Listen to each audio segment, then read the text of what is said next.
Memphis has really shaken the house with his HOH this week, but first, let's roll the intro.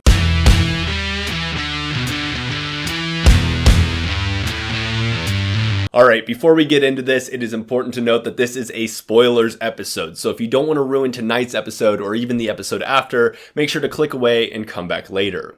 So what we're going to do is we're going to kind of go through Memphis's current reign and how he's handled it so far. So to start, we have the safety suite, a lot like last week, where people can play for safety and then keep somebody safe. Now, when people ask Memphis if they should play for safety, he says that they should, and that he hasn't made his decision yet.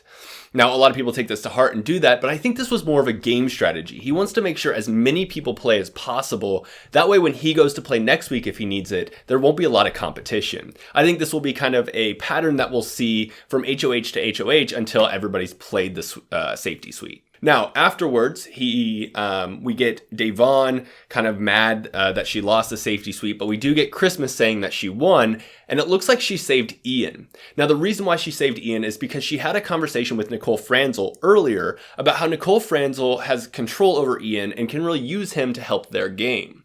So when she hears that, she knows that she needs to save Ian, because a little bit further before that, we had Memphis telling Cody that Ian would be a great target for him. Then on to the nominations. Now, after the safety suite, Memphis couldn't nominate Ian, so he ended up having to nominate Nicole A. and David.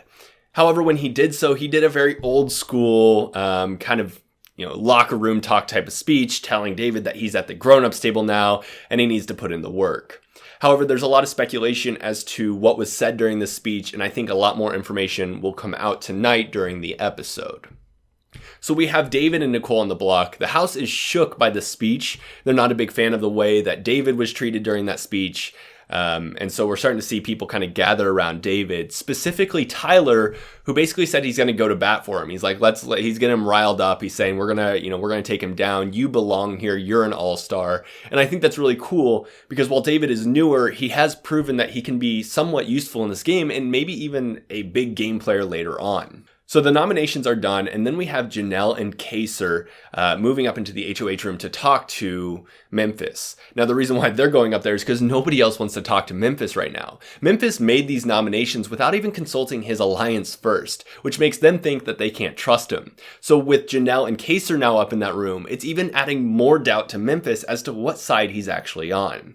When Janelle and Kaser are talking to him throughout the night, they'll come in and out. One of their big points is, you got to remember that this is a Gen Z cast, as they put it, and so they're not used to this trash talk. They don't want you to kind of belittle them on the block, and it's very interesting because Memphis kind of throws it back like, well, that's how I'm going to play this game. And so it's just this, it's very much a power-hungry type of HOH, and it's unfortunate because we haven't seen one of those this year.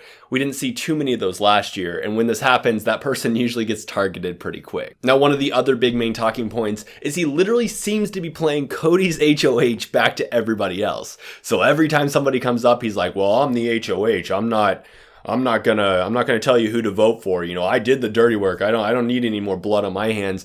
And this is exactly the same stuff that Cody was saying to Memphis and many others last week. And it's like, Memphis, maybe get your own game. If you're gonna be this hard-headed, like, I know how to play this game, I'm at the adults table, then make sure that you're playing your own game and not somebody else's. Other than that, we also have Nicole Anthony going up to Memphis to try to talk to him and say, like, hey, I told you before I wasn't gonna put you up. I don't know why I'm on the block. I told you I wasn't even gonna play safety because I trusted you.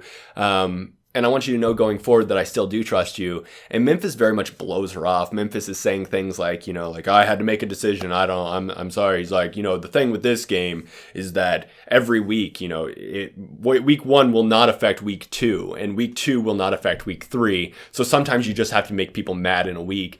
And unfortunately, this doesn't sound like a great social strategy. And I'm starting to think more and more that Memphis it's just kind of a bad pick for the end. Now, we did have the veto players picked last night, and they didn't play the veto until early this morning. However, we'll save that information for the next episode. If you have any questions or comments, make sure to leave those down below, and I'll be sure to get back to you. Make sure to leave a like, hit subscribe, and ring that bell. I'll see you guys in the next one.